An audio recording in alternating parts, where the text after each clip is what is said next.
प्रश्नावली 1 भी है, सिद्ध कीजिए कि 3 करनी में 3 एक परिमेय संख्या नहीं है। ठीक है, तो देखिए जब भी ऐसा क्वेश्चन आता है कि परिमेय संख्या नहीं है, सिद्ध कीजिए। ठीक है, तो कैसे सिद्ध हुआ, ध्यान से देखिए, इसको बहुत ही आसान है सिद्ध करना। ठीक है, देखिए कैसे हुआ। जब भी ऐसा पूछता है कि ये परिमेय संख्या नहीं है या ये अपरिमेय संख्या है, सिद्ध कीजिए, तो इसका हम क्या मानते हैं, अपोजिट मानते हैं। ठीक है, इसका जब भी पूछता है कि परिमेय संख्या है या अपरिमेय संख्या है, तो इसका क्या मानते हैं, अपोजिट मानेंगे। ठीक है, यहाँ पर दिया गया ए परिमेय संख्या नहीं, मतलब ये क्या है, अपरिमेय संख्या। इसका सवाल करते समय क्या मानेंगे, ए अपरिमेय परिमेय संख्या है। ठीक है, तो देखिए लिखिए सॉल्व, इसमें लिखना है माना 3 करनी में 3 एक परिमेय संख्या है। ठीक है, जब भी ऐसा पूछे कि ये परिमेय नहीं है मतलब अपरिमेय, तो इसका अपोजिट मानेंगे कि मान लेंगे कि क्या है, परिमेय संख्या है। समझ में आया ना। तो चलिए अब देखिए, यदि परिमेय संख्या है तो इसको हम क्या करेंगे, p/q के रूप में राइट करेंगे। ठीक है, तो 3 करने में 3 बराबर a/b, a/b या p/q बात वही है, भी क्या है, परिमेय के रूप में राइट कर दिए जो दिया गया है। ठीक है, मान लेंगे, और जहाँ a और b सह अभाज्य संख्या है,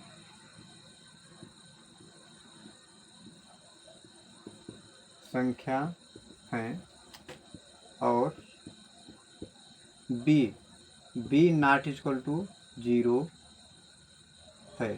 ठीक है, जहाँ a और b क्या है, सहअभाज्य संख्या। ए जो लिखा गया परिमेय संख्या का गुण लिखा गया है। ठीक है, कि परिमेय संख्या क्या होता है। जब भी ऐसा क्वेश्चन आए, फिर से बताता हूँ, इसको क्या मानेंगे, यदि अपरिमेय दिया रहेगा या परिमेय संख्या नहीं है, इसको हम मानेंगे कि परिमेय संख्या है। ठीक है, सवाल करते समय क्या मानेंगे कि यहाँ जो है क्या है, परिमेय संख्या है, मान लेंगे। ठीक है, अपोजिट इसका। तो जब परिमेय संख्या मान लिए, तो परिमेय संख्या क्या करेंगे, इसको p/q के रूप में राइट करेंगे या a/b के रूप में, क्योंकि परिमेय संख्या क्या होता है, जो परिमेय संख्या किसे कहते हैं, जो संख्याएं p/q के रूप में लिखा जाए उसे क्या करेंगे, परिमेय संख्या होता है। तो हम राइट कर दिए। ठीक, ये आपका सॉल्व हो गया। अब क्या करेंगे, ई साइड का संख्या जो दिया रहेगा, इसको हम क्या करेंगे, खाली इस तरफ करने में 3 ही रहना चाहिए, इधर कोई संख्या है तो इसको इस तरफ हम भेज देंगे। ठीक है, तो देखिए ए 3 करने में 3 हो गया, बराबर a/b राइट कर दिए।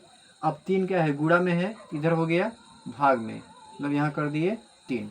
इतना समझ में आया। ठीक है, आपको समझ में आ गया होगा ये सवाल कैसे हुआ। ठीक है, अब क्या करेंगे, इसको देखिए लिखेंगे, अतः ये जो दिया गया है ए और बी पूर्णांक है,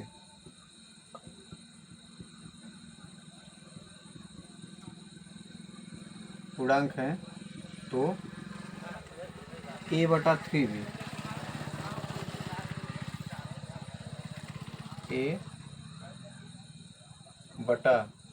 a/3b परिमेय संख्या होगा। तो a/3b परिमेय संख्या होगा। ठीक है, अब देखिए इस तरफ लिख देंगे कि ये क्या है, a/3b क्या परिमेय संख्या होगा।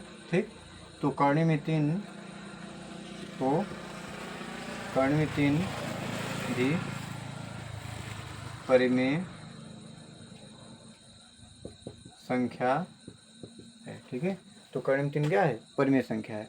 लेकिन यहाँ पर दिया गया है कि ये क्या है, अब जानते हैं कि 3 करने में 3 क्या है, एक अपरिमेय संख्या है। तो यहाँ लिख देंगे कि अतः इस तथ्य से यह मान्य गलत है। ठीक है, तो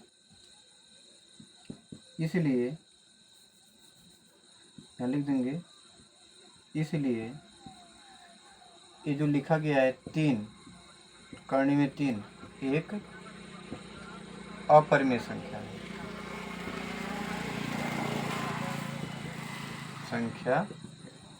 अतः इसलिए 3 कर्ण क्या है, एक अपरिमेय संख्या है।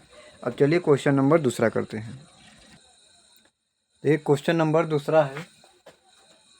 दूसरा है, यह सिद्ध कीजिए कि कर्णी में 5 एक अपरिमेय संख्या है। ये क्वेश्चन कह रहा है कि सिद्ध कीजिए कर्णी में 5 क्या है, एक अपरिमेय संख्या है। ठीक है, अब देखिए इसका सवाल कैसे करेंगे। लिखेंगे माना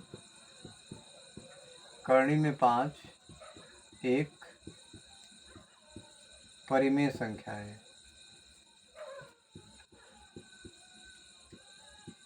ठीक है, मान लेंगे कर्णी में 5 क्या है, परिमेय संख्या मानेंगे, इसका अपोजिट। ठीक है, सिद्ध करने का तरीका यही होता है। ठीक है, अब क्या करेंगे, जब परिमेय संख्या है तो क्या करेंगे, कर्णी में 5 बराबर इसको a बटा b के रूप में राइट कर सकते हैं। ठीक है, या p बटा q के रूप में भी राइट कर सकते हैं, तो कोई दिक्कत नहीं है। ठीक है, चाहे b बटा c कुछ भी रहे, मतलब p बटा q के रूप में राइट होना चाहिए। इसलिए यहाँ पर हम मान लिए कि a बटा b के रूप में राइट कर दिए, परिमेय संख्या है। ठीक, और यहाँ लिखेंगे जहाँ a और b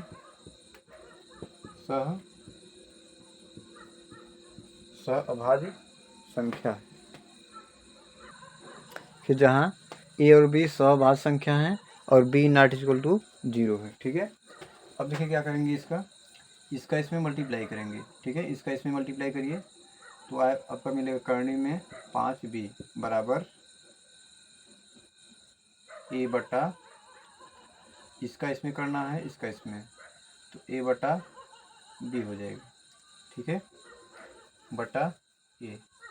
ठीक है, इसका इसमें मल्टीप्लाई कर दिए और a में 1 कर दिए। ठीक है, इसको मान लेंगे। अब क्या लिखेंगे, दोनों पक्षों का वर्ग करने पर। ठीक है, अब दोनों पक्षों क्या करेंगे, वर्ग करेंगे। देखिए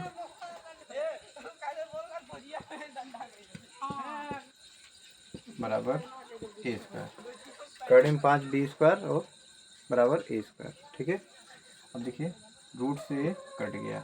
अब यहाँ बता दें कैसे आया, रूट में 5b इक्वल टू a, इसका इसमें मल्टीप्लाई किया जाएगा, इस यहाँ, और इसका a का यहाँ कुछ नहीं, 1 है, इसका इसमें। ठीक है, इसका इसमें के तो 5b हो गया, और ये तो दिया है a। ठीक है, ये हो गया। अब रूट से स्क्वायर क्या होता है, कट जाता है, और यहाँ बचेगा 5b स्क्वायर बराबर a स्क्वायर। इसको मानेंगे समीकरण 1। ठीक है, ये क्या हो गया, समीकरण नंबर 1 हो। उसके बाद क्या करेंगे, 5b स्क्वायर और a स्क्वायर समीकरण नंबर 1 हो गया। यहाँ लिखेंगे अतः a 5 से विभाज्य है, तो 5 भी a से विभाज्य होगा। और इसको क्यों लिखे, a 5 से कैसे विभाज्य है, देखिए अब इसके क्या है, इक्वल टू में है। जब भी कोई संख्या दिया रहे 6 बराबर हम कर दें 2 × 3। ठीक है, यहाँ पर देखिए a क्या है, इससे विभाज्य है, या 6, a भी 6 है, a भी 6 है। ठीक है, तो यहाँ पर 5b square equal to a square हो गया, तो यहाँ मान लेंगे कि अतः a जो है किससे, 5 से विभाज्य है। ठीक है, तो समझ में आ गया होगा, ये हो गया। इसको मान लीजिए समीकरण नंबर है। अब यहीं क्या करेंगे, a बराबर लिखेंगे, a बराबर 5, यहाँ अब क्या करेंगे, एक चर बढ़ा देंगे, 5 क्या हो जाएगा, c हो जाएगा। ठीक है, इसको कर देंगे समीकरण नंबर 2। ठीक, ये हो गया समीकरण नंबर 2। यहाँ लिखेंगे a का मान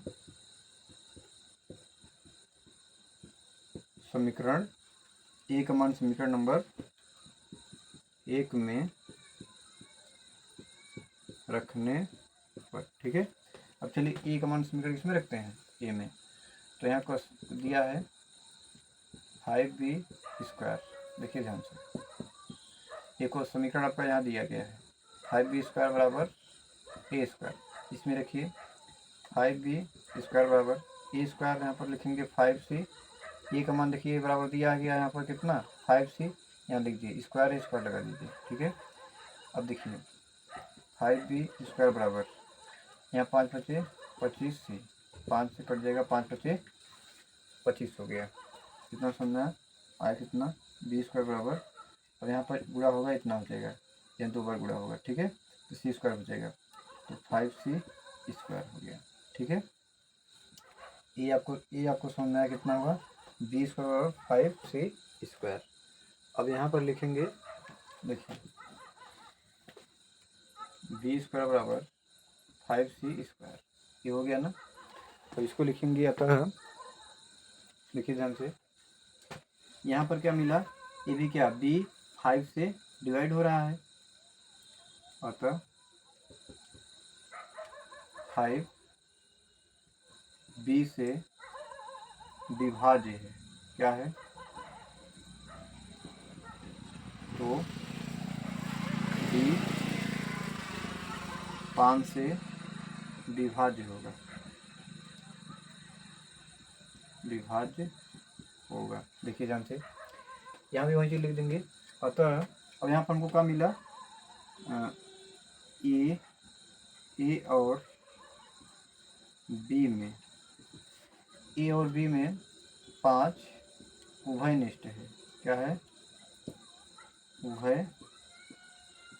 उभयनिष्ठ है। ठीक, अतः अब लिख देंगे, अतः जब उभयनिष्ठ है, दोनों उभयनिष्ठ मिला, वो भी परिमेय संख्या नहीं है। ठीक है, अतः √5 एक अपरिमेय संख्या है। ठीक है।